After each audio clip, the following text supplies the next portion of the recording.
At approximately 3:40 on Wednesday afternoon, 3 students and a track coach were in the process of rolling the field goal off the field when it came in contact with a power line.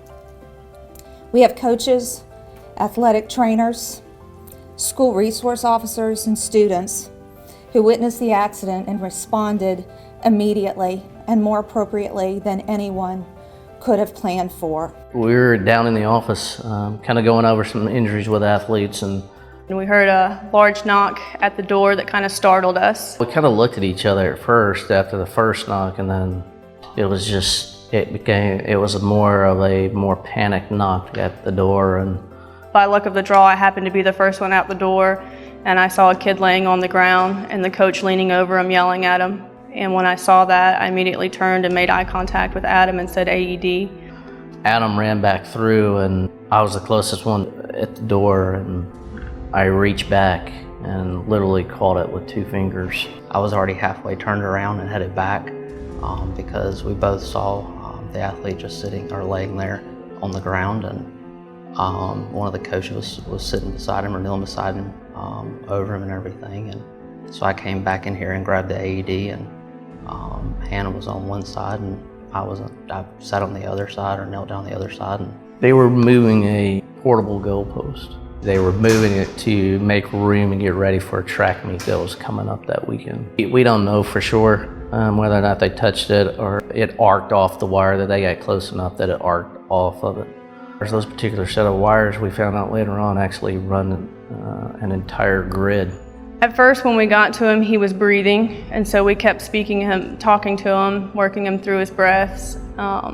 He then quit breathing. training definitely helped. Training, I mean, it went flawless.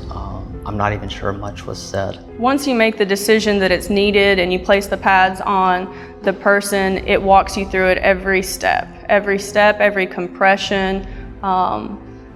It's dummy proof. It's essentially dummy proof. Stay calm. Follow these voice instructions. Make sure 911 is called now. Begin by exposing patient's bare chest and torso. We Remove attach or the cut AED clothing if and it reads.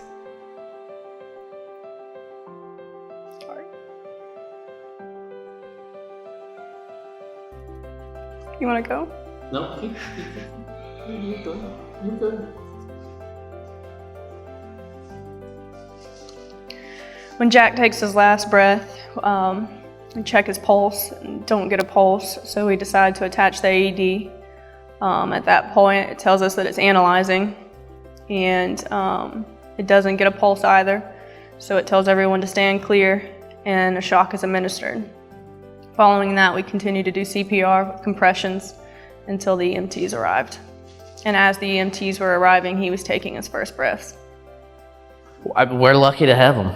You know, some places have them, but they're not easily accessible, or everybody doesn't know that they have them. And then there are some places that don't have them.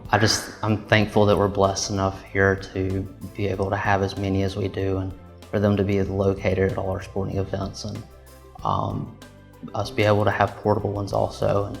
As an athletic trainer, I've been trained to use one, and I've oftentimes had it at games and practice situations, and I think about my former employment where I've always had them available, but I've never truly appreciated its value until I saw it in work that day. And it's a situation now where I always want one. Because of their actions, they became heroes yesterday. It's our job, and that's what we're here for. So we did our job.